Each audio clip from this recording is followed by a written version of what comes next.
welcome to everybody. I'm Kirsten Burke. I'm joined by Shaheen Peruz. Hi, everyone. And we're delighted to hit on this topic this morning.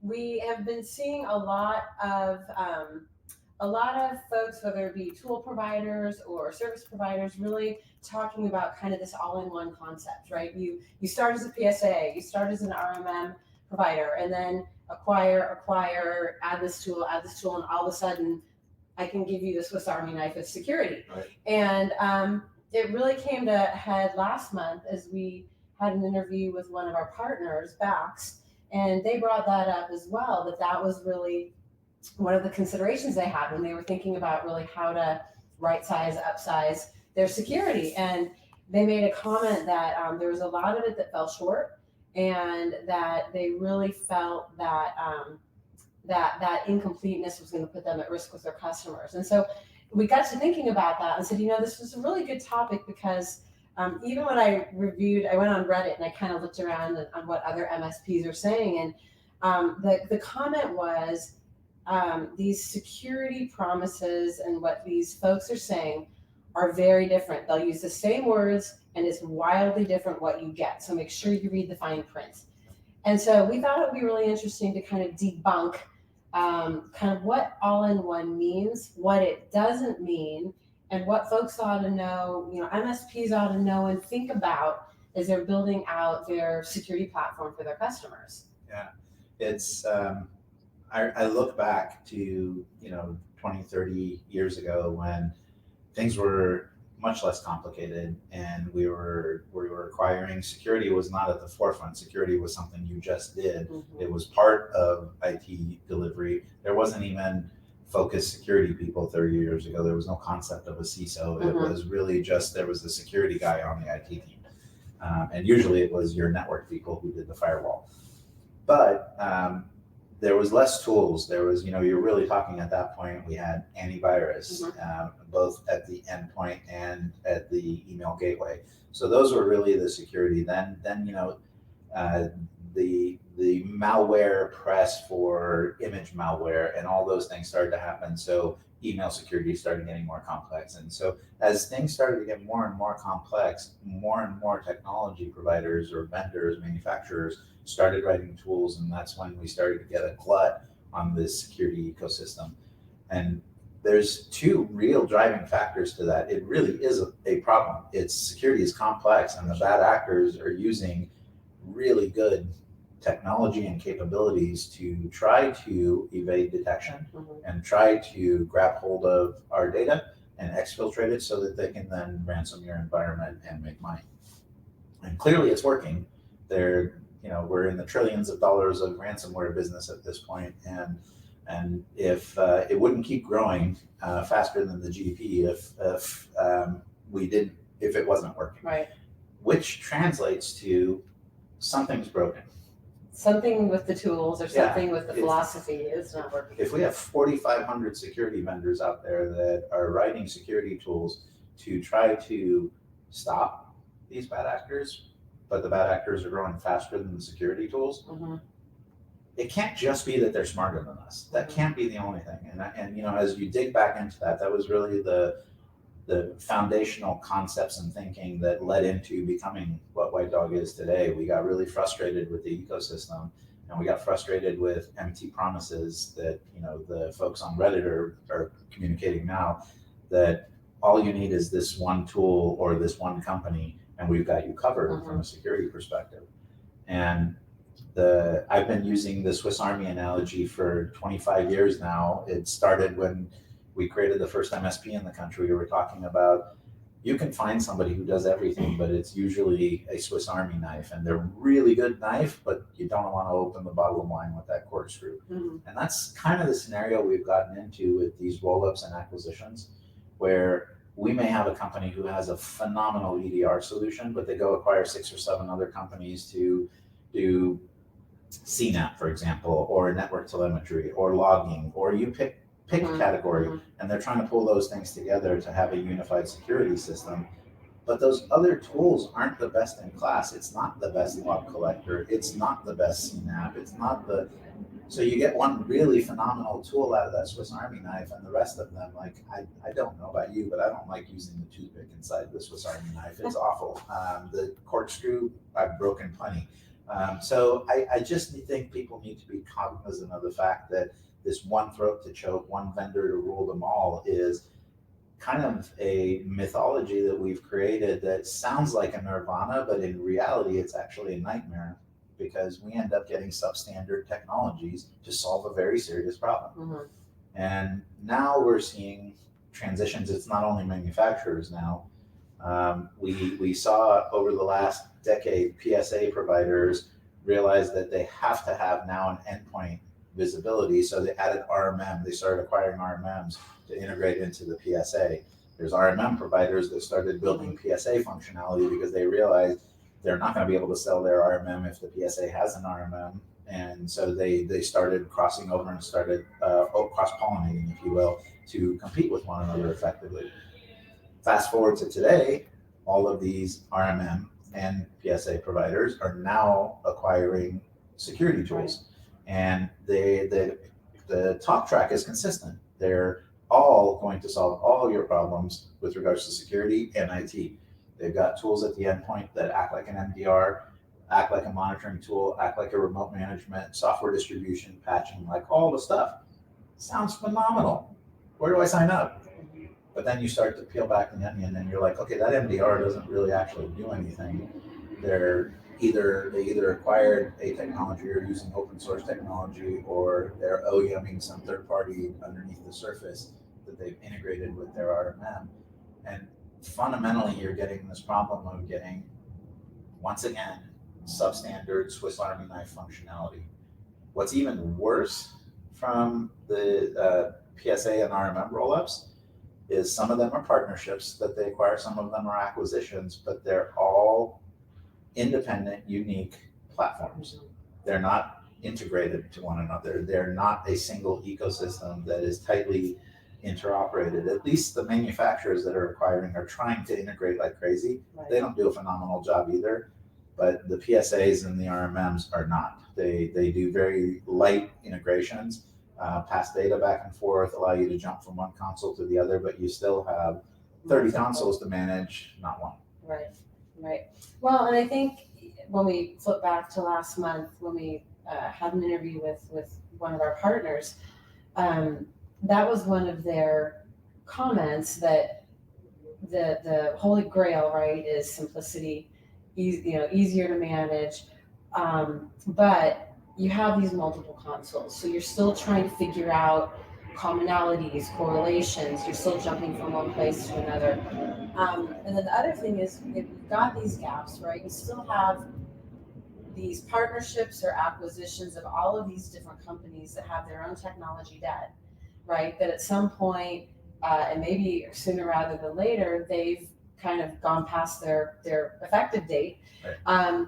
And so now these MSPs have to go back to their customers and say, hey, you know what? This all-in-one provider has just had to do an upgrade. They just have to do a new acquisition. So now we have to start charging you more money. Or there's this gap that we didn't know about. So now we have to do something else. And there is a brand perception of the MSP, not the provider, that, well, do you not have your act together? Like, why do you keep coming back to me for money? Or why do you keep coming back to me and saying, oh, wait, there's a gap here, we need to fix it, right? When you sold this to me as something that's all in one, why is it not what you sold me? And so from the MSP perspective, their concern was, I don't look so good when I keep going back and have to, in a sense, renege on the sales promise that I made. Exactly. Yeah, it's frustrating. I recently had a conversation with an MSP who is they are using one of the EDR manufacturers' backend SOC offering. So they're selling the EDR solution plus the managed MDR solution from that EDR manufacturer. And they said, why would I consider using Whitedog instead? And the tool set is the same tool set, just to be clear. And I said the reality is that when you look at a manufacturer and what their skill is building that EDR tool. Mhm. Their skill is not security operations. They may have come from a security operations background and had an idea about how to solve the problem, but that is not what their bread and butter job is. They may have built a decent SOC team, but really what their job is to make sure their tool shines and continues to be clean and is fine tuned and is doing, but they're not really doing the threat hunting that's required. They're only doing what the tool announces and alerts. They're counting on the tool to solve the problem, not the people. We've taken a very different approach to it, and we, at a very similar price point to getting it directly from the manufacturer, we are providing real threat hunters that are curious. They find something that looks and smells fishy, and pun intended, by the way, but they will go and dig deep to try to find, is this real or is this not real? And we take a 1-10-60 approach to the world. We're going to identify something within a minute. We're going to investigate it and escalate it within 10 minutes and strive for resolution by 60 minutes. So that model makes it so that threats are identified super quickly, and the outcome, which is what our entire driving mission is built on, is reduced dwell time from 6 months to 6 minutes. And we achieve it on a regular basis. None of these manufacturers, none of these PSAs, none of these RMM providers can make any claim like that. They talk about days and weeks for dwell time, not minutes. Well, and I think back to when you gave your example of an EDR tool that has added top capabilities or whatever, right? Whatever business you started as, or whatever your core business is, right, that's going to be kind of your true north, and that's going to be how you have to align your employees, right? And so there is a difference there, and there's no malice here. So be clear, right? I mean, everyone here is trying to find a way to solve the same problem, and we're all out there seeing that the bad guys are winning, and so we all have a philosophy of how to win, not maybe just the battle, but the war, right? So what do we put out there so that we reduce the number of issues you have over time and that put you in a better position over time? And so there's just a different philosophy, right? So one is we maybe have this great piece of the pie that is very solid. Now we're going to kind of try to piece part some other things in here to expand that footprint, right? And the other one is, well, why don't we get the best of everything? Why don't we find people with integration experience and people with experience so that we can continuously manage, migrate, evolve, improve? Because it's not like this is a static environment. The hackers don't. Spoiler alert, that's what we do.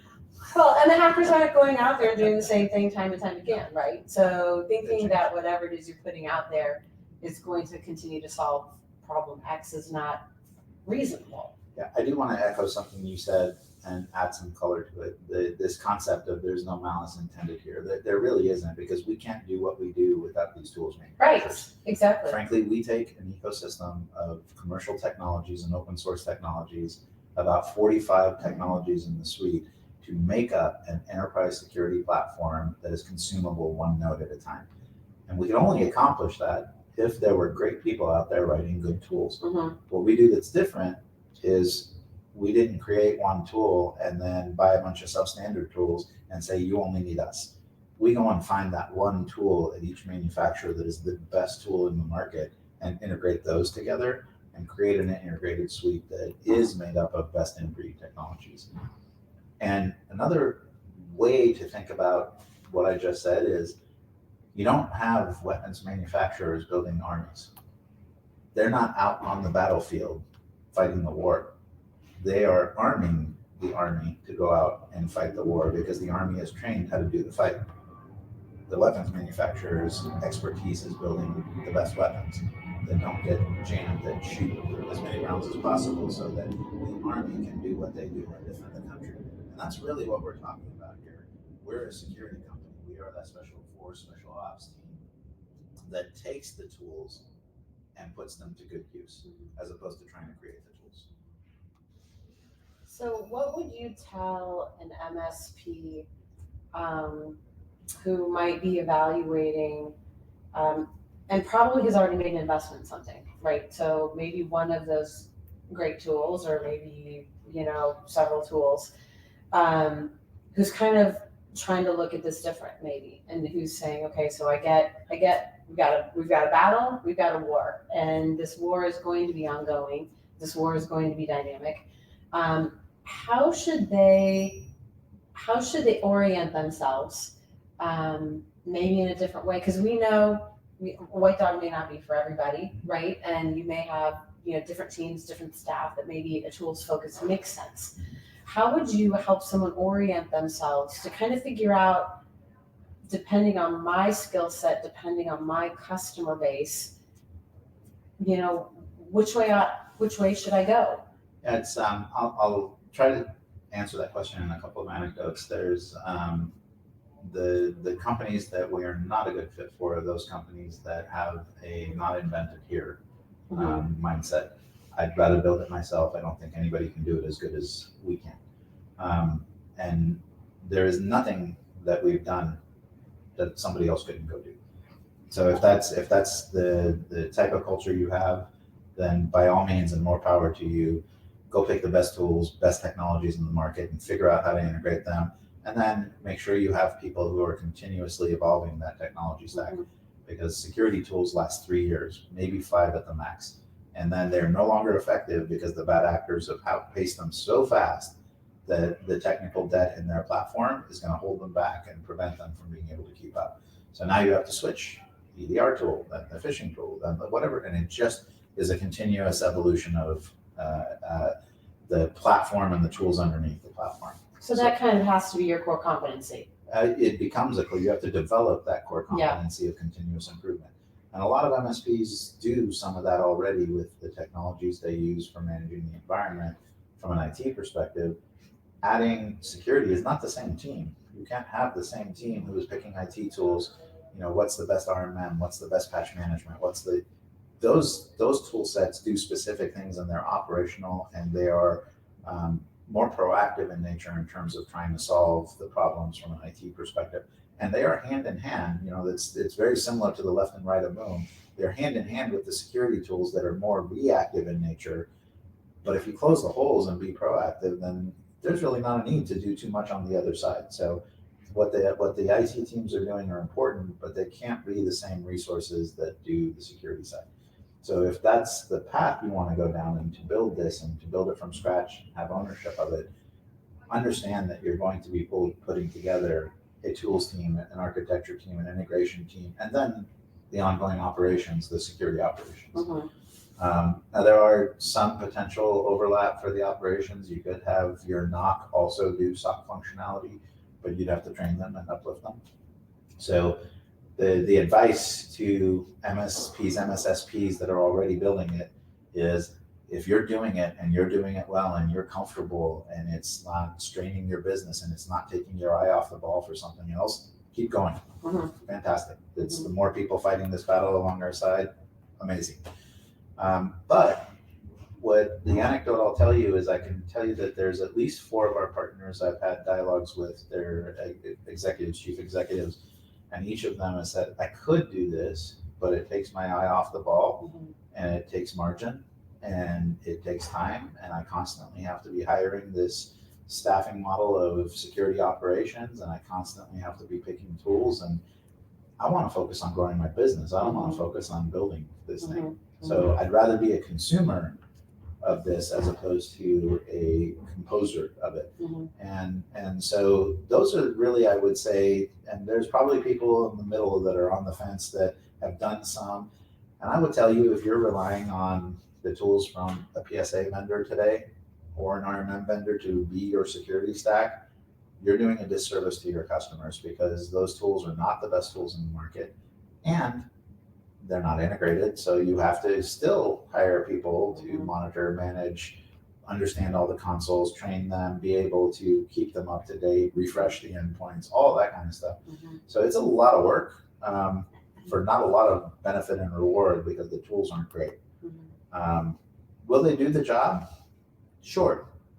Will they be 100% effective? No. Is any security tool 100% effective? No. So you better have really, really good people who know how to respond when they're not effective. Right, there's more of a burden on those people than, And it's the level of effectiveness, it goes down as the tools are not, as the level of effectiveness of the tool impacts the effectiveness of the people, meaning they have to be corollary wise, conversely more effective because the tools aren't effective. So I would say, the advice to somebody who's looking at this is, first of all, very selfishly and not altruistically, take a look at White Dog. I mean, we've spent a good 8 years building what we built and have scaled it to about 25 countries and 5 continents. We're supporting customers across the globe, and we're securing infrastructures that are very complex, very large. Largest customers are up to 30,000 seats. Smallest customers are 1 seat. So and these are end customers of our customers, which are MSPs, system integrators, and VARs. And so while you could do everything we just talked about, it's not rocket science. It's not magic. It's hard work, rolling up your sleeves, and time and money, and then constant staffing, constant tool evaluations. So if you're doing it and you're doing it well, keep it up. If you're not doing it well or you haven't started, then really take a deep look at White Dog rather than relying on your PSA partner to say, hey, we've got all those things, you're fine. The simple path. The easy button. The easy button may not be the best button. Yeah, the easy button is hardly ever the easy path. Yeah. Well, you're talking through your recommendation reminded me we were at an event this spring, and we have an external scan that we can do that we share with MSP partners that they can also share with their customers to just do a quick evaluation of, if I were a hacker, if I were the bad guy, what would I find out on the dark web? What would I find out about you that would make you vulnerable? Yep. And it was an interesting conversation that we had because we were meeting with a group of people, and we decided to do this scan on their behalf to just say, hey, here's what we found about you. Their own domains, And our thought process was we had some people with A's and A pluses, we had some people with C's and D's, and so our interpretation was, well, probably the people that are going to be really interested in talking to us are those with C's and D's. But what was very interesting was we had some conversations with those who had A's and A pluses, and really our comment to them was, congratulations, keep it up. But the comment they made to us was, we're tired. And do you know what it takes to be an A or an A plus? And one gentleman in fact was saying, well, I'm retiring soon, and I don't have the confidence that without me that we can keep this up, and we have to keep it up somehow, some way. We need that A plus security posture, but once I leave, I don't know that we can do it anymore. And now multiply that across your 50 or 100 customers or right. 200 customers. Right. Yes. And so it was a very interesting conversation we had, and it was kind of that side of, yes, I've been doing it. Yes, I know how to do it. Yes, I built it, but I don't know that that's the business I want to be in anymore. Exactly. So yeah, we're kind of a great, at least a great data point to kind of look at and say, well, this is what I'm doing now. You know what you're doing, you know what you're spending, you know the burden that you have, and then, kind of seeing what it might take from an economic standpoint, an integration standpoint to really think about, do I slowly or quickly move over to use some of these services that maybe might shift that burden? Yeah, it's perfect. Third scenario, which I didn't mention. First scenario, obviously, was if you're doing it and doing it great, keep it up. Second one is if you're not doing it or frustrated with it, take a look at us. That third one is in the middle, which is, or maybe even been leaning one side or the other, which is you've made investments, you're using tools, you're doing a good job, but the burden is becoming heavy and you don't want to maintain that burden anymore. And we've got tools to help you determine what your spend is and how you would translate that spend and when to do the cutover from one technology to another, and have built a very composable stack in such a way that you can pick the pieces and parts that fit a particular problem and do those over time. So this is not a Band-Aid approach of rip the Band-Aid off and run and hope White Dog covers you. It's really more a thoughtful transition to a technology stack that from that point on is continuous. And you coined the term never buy another security tool, which I love. It's the reality of what we're ultimately talking about. You're subscribing to a stack that happens to have all the best in-breed tools in it, and you'll never have to buy another technology tool, have negotiations, contract, any of those types of things. Well, I think for at least for our MSP partners, and I would imagine it's consistent across the board, you're all about serving your customers, right? So what is the unique value you bring to your set of clients? You know, how are you going out there to market and growing that customer base, right? And depending on what it is that you do, and that you do very well, security may or may not be a part of that. But what we really pride ourselves in is allowing our partners, whether they want to white label this, whether they want to use the White Dog brand, right? We are all about helping our MSP partners provide that better, deeper, more cost-effective solution to their customer base, right? Because back to the no malice, right? We out here are all about trying to help make, or I guess shrink the attack surface, right? Not just for our customers, not just, I mean, anything that we can do to make it harder for the bad guys to win is what we want to do. That's the only thing we can do. Our goal has to be, you know, it's the primary goal, the primary mission for what we arm our analysts to do is to reduce dwell time, find the bad actors as fast as possible so they can't cause damage. How do we prevent them from causing damage? Let's not make it easy for them to cause damage. So let's add those two things together. Let's make it difficult, put a bunch of hurdles in their way, and give us time to find them before they can bypass hurdles. That's something that's missing in every single security tool in the market. Is everybody talks about reduction of dwell time, but they all do it based on machine learning, artificial intelligence, things that are literally just taking correlations based on historical data and saying, I'm going to pop up an alert. What's missing is the human factor of threat hunting, which is, I saw something that should have been an alert, but it wasn't an alert. Let me investigate it and see what it is, see if it's real or not. That's an example of something that you won't get from manufacturers, PSAs, other technologies that are stepping into the ring with us. So back to your kind of special forces analogy, right? So for our MSP partners, they've got, you know, kind of the Navy SEALs of security working on their behalf to really help thwart what's going on behalf of their customers. And we have really good weapons manufacturers to help us. Right. Well, anything else that you want to leave anybody with as we close this out? No, I think we're good. I think that covers a lot about the platform. Okay. And what we'll do. You have a question? Yes, we do have a question from Tim Johnson in the comments. Okay. What has been the most effective method you've seen for educating potential clients and messaging prospects to bypass keeping the status quo or mistakenly thinking they have the resources to build or monitor their own security stack? Let's repeat the question. Yeah. So it was a lot. So I'll try. So help me. What has been the most effective method for teaching or educating customers and clients how to bypass the status quo they're in and help understand why is it important to improve the security stack? Was that close enough? Okay, I got a nod. I'll break this into two different categories. One of them is the end customer. The end customer themselves is the customer of our clients, which are the MSPs and system integrators.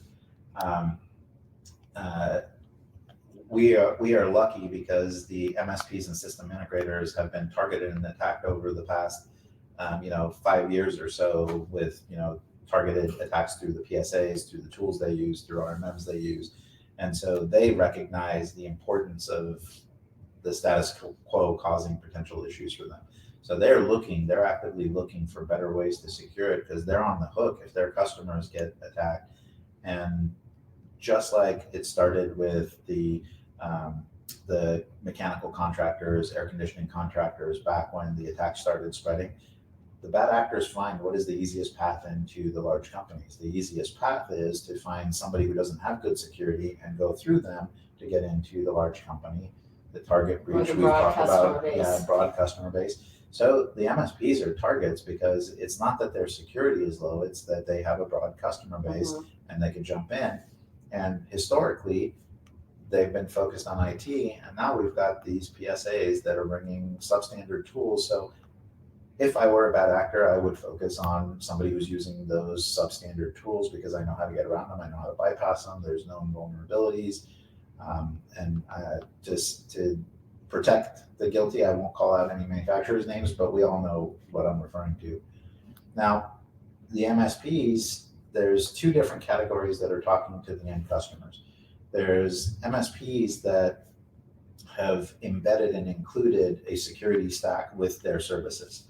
And in those conversations, the customers are completely trusting them. And when they say we're doing this is how we secure your environment, the customers are saying, great.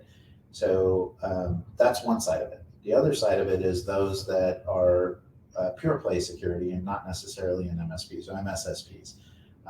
They're having to go into a customer that may have an MSP, that may already be doing IT themselves, and they're trying to convince the end customer that there's a better way to look at their ecosystem. That is where the complex stuff starts to come in. So that is where it's difficult to tell someone that the status quo or their baby isn't so pretty as they might have thought it was. And that there are definitely solutions for dealing with some of the challenges they might face. The answer to how to get those things over the line is things like Kirsten was referring to. We have tools for our MSP customers and system integrator customers to be able to do a security health check against their prospects and be able to share with them, like, look, this took me 5 minutes and any bad actor can do the same thing. Here's all your accounts that are on the dark web. Here's all the vulnerabilities and exploits that are available outside of your environment. And by the way, here's a couple of exploits that we've seen bad actors take advantage of. And that gets them real factual data as opposed to emotional conversations around, well, you picked this tool and it's not a very good tool, or there's religion around technology, whether we like to accept that or not. For us, we try to take the religion out of it by doing shootouts and efficacy tests and continuously evaluating the tools we use. But those conversations are always very difficult when you're telling someone they could do something different, a better stack. In the case of the MSPs that are embedding security, we have partners that have literally rolled us out to all of their customers because they control the security stack. They don't sell it to the customer.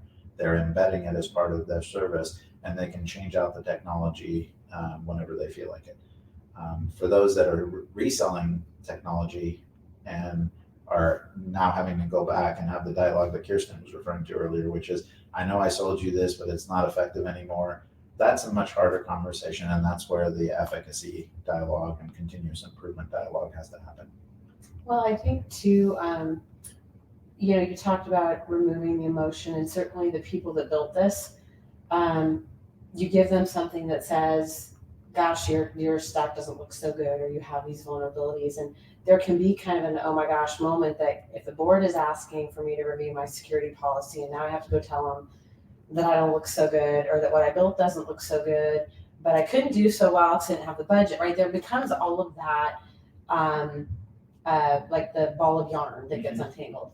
And so I think really, helping those customers think about their outcomes, not their tools, right? So kind of switching that dialogue. You mentioned we've all been trained to think about things in terms of tool solutions.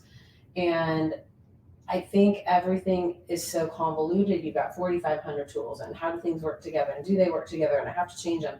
You kind of have to change your thought process for, well, what is the outcome you want, right? And what, depending on that outcome, here are the different levels of spend that you can provide, that you can go to deliver that outcome, and really kind of take the religion out of it. Not because there aren't better tools or worse tools, but if you're working with someone whose job it is to stay on top of that, then you start thinking about the outcome, right? And so maybe your customers have a cybersecurity audit that they've got to go through and they've got to pass. Maybe they're doing a merger and acquisition.